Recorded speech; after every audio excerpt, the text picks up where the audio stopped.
रात्रीचा शेवटचा प्रहर सुरू झाला की गावच्या शांततेत तांबड्याच्या कुरकुरणाऱ्या पायतानांचा आवाज येई. त्या आवाजाच्या दिशेने नजर जाताच मंद प्रकाश नजरेत पडे. कोणीतरी येत आहे याची चाहूल लागे. ते कोणीतरी म्हणजे पिंगळा. ग्रामसंस्कृतीत पिंगळ्याला विशेष महत्त्व आहे. पिंगळा पहाटे गावात येऊन घरोघरी शकून सांगायचा. कुडमुड्याच्या आवाजात सर्व गावभर पिंगळा महाद्वारे म्हणत फिरायचा. गावात येणाऱ्यांपेक्षा पिंगळ्याचा पोशाख जरा वेगळाच असायचा.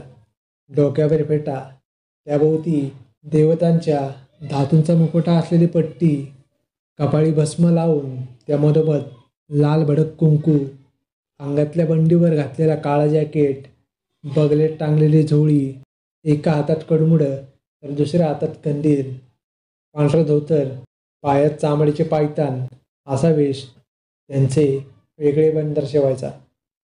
कुडमुड्याच्या आवाजात पिंगळा गावात प्रवेश करायचा. घराबाहेरील अंगणात गेला की घरातील बाई पसाभर धान्य घेऊन त्याच्या झोळीत धान्य दान स्वरूपात देत. त्यावर ती बाई पिंगळ्याला कोणत्या घडामोडी घडणार शकून भविष्य विचारत. त्यावर दिस बदलतील अशा आशा दाखवत.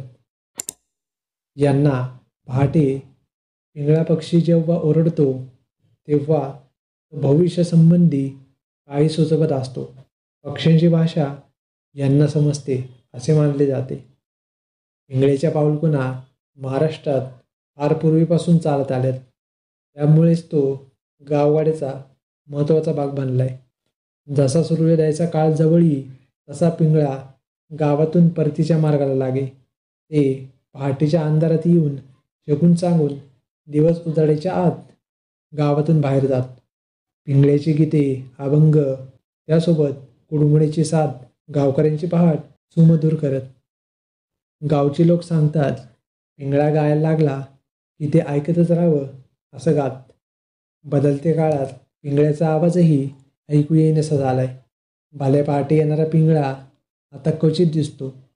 शकून सांगून लोकांना आशा देणारा पिंगळा शहराच्या गर्दीत लुप्त होत चाललाय.